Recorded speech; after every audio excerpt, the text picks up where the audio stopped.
சட்டப்பேரவைக்கு வந்த சில நிமிடங்களிலே ஆளுநர் வெளியேறிய நிலையில் தமிழ்த்தாய் வாழ்த்து பாடி முடிந்ததும் உரையை பிடிக்காமல் ஆளுநர் வெளியேறியிருந்தார்.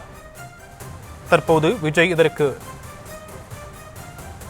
தமிழ்த்தாய் வாழ்த்து முதலிலும் தேசிய கீதம் இறுதியிலும் பாடப்படுவதுதான் மரபு என தெரிவித்து அறிக்கை ஒன்றை வெளியிட்டிருக்கிறார். இது குறித்தான விவரங்களை நம்முடைய செய்தியாளர் ராஜேஷ் வழங்க நாம் கேட்கலாம். ராஜேஷ், தமிழக வெற்றி கழகத்தின் தலைவர் என்னென்ன விஷயங்களை இதில் குறிப்பிட்டிருக்கிறார்? வணக்கம். தமிழக வெற்றி கழகத்தின் தலைவர் விஜய் தற்போது தன்னுடைய சமூக வலைதள பக்கத்தில் அறிக்கை ஒன்றை வெளியிட்டிருக்கின்றார்.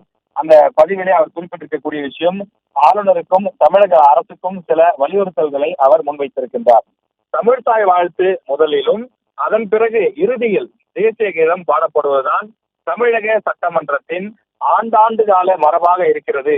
எனவே இதனை ஆளுநர் மாற்ற முயற்சி செய்யக்கூடாது என அவர் குறிப்பிட்டிருக்கிறார்.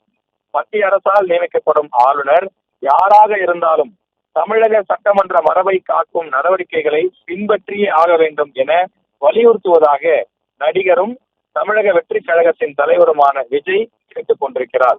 ஒவ்வொரு முறை சட்டமன்றம் கூடும் பொழுதும் மரபு சார்ந்த செயல்பாடுகளில் ஆளுநருக்கும் தமிழக அரசுக்கும் இடையே மோதல் போக்கு உருவாவது தொடர்கதையாகி வருகிறது.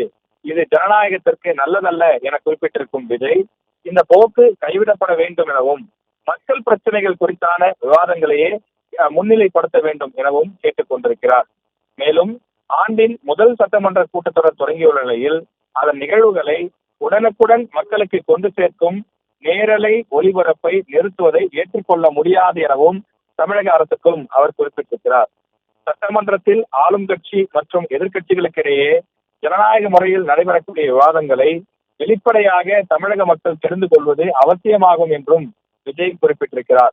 எனவே சட்டமன்ற நிகழ்ச்சிகள் முழுவதையுமே எந்தவித இடையூறும் இல்லாமல் நேரலையில் ஒளிபரப்ப வேண்டும் என்று தமிழக அரசை வலியுறுத்தி கேட்டுக்கொள்கிறேன் என விஜய் குறிப்பிட்டிருக்கிறார்.